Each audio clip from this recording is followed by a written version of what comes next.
એકવાર આ રીતે છૂંદો બનાવી લીધો તો આખું વરસ સુધી બિલકુલ ખરાબ નહીં થાય. અને થેપલા હોય કે પરોઠા હોય, જમવાની બહુ જ મજા પડી જશે.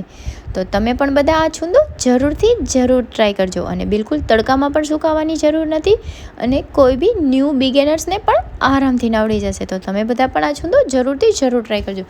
તો સૌથી પહેલાં મેં અહીંયા રાજાપુરી અડધો કિલો જેટલી કેરી લઈ લીધી છે, અને આ સારી રીતે વોશ કરી અને આવી રીતે એની છાલને નીકાળી દેવાની છે. સારી રીતે બધી છાલને આપણે કાઢી લઈશું. અને તમે જોઈ શકો છો કે આપણી સારી બધી છાલ નીકળી ગઈ છે. હવે આપણે એને કટ કરી લઈશું, અને પછી એક છીણીમાંથી છીણી લઈશું એને. તમને જો મોટું છીણ ગમે તો તમે મોટું રાખીને પણ છીણી શકો, અને નાનું રાખવું હોય તો તમે નાનું પણ રાખી શકો. થોડા મોટા પીસીસ પડશે તો બહુ જ મજા આવશે છૂંદો જમવાની. મેં અહીંયા એક કટર લઈ લીધું છે, એમાં આપણે એને છીણી નાખશું. અને પ્લીઝ તમને બધાને જો વિડીયો પસંદ આવે તો લાઇક અને શેર અને કમેન્ટ કરવાનું બિલકુલ ન ભૂલતા, અને વિડીયોને એન્ડ સુધી જરૂર જોજો. તો હવે આપણું અહીંયા બધું છીણી લીધું છે.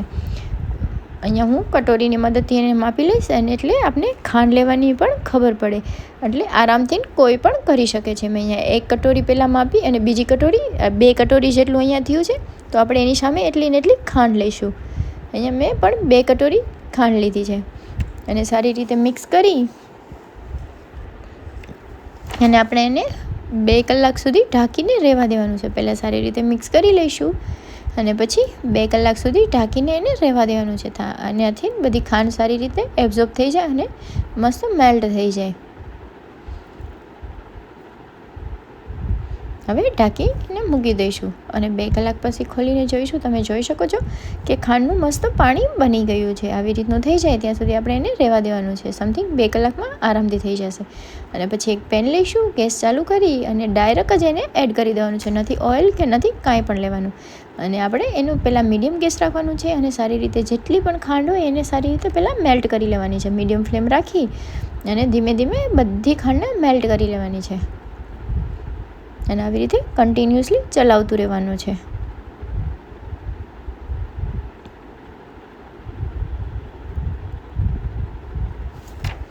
અને બધી ખાંડ મેલ્ટ થઈ જાય પછી આપણે ગેસની ફ્લેમને ફાસ્ટ કરવાની છે.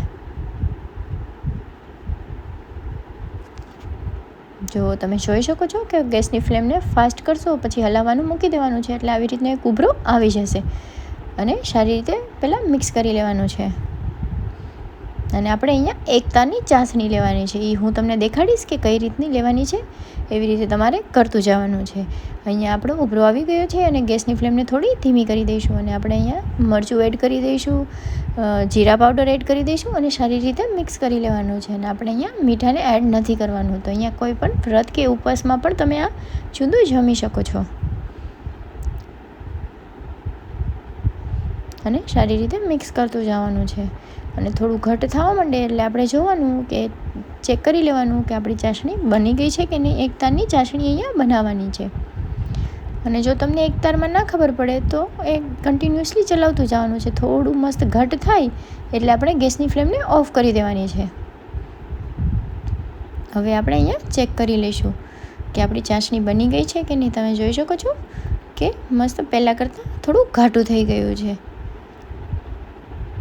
તમે જોઈ શકો છો આપણી ચાસણી બનીને રેડી છે, અને બિલકુલ ટાઈમ નથી લાગતો. ઇઝી રેસીપી છે અને કોઈ પણ બનાવી શકે છે. જો વિડીયો પસંદ આવે તો લાઇક અને શેર કરવાનું બિલકુલ ન ભૂલતા. તમે કાચની બરણીમાં પણ ભરીને સ્ટોર કરી શકો છો. હર હર મહાદેવ.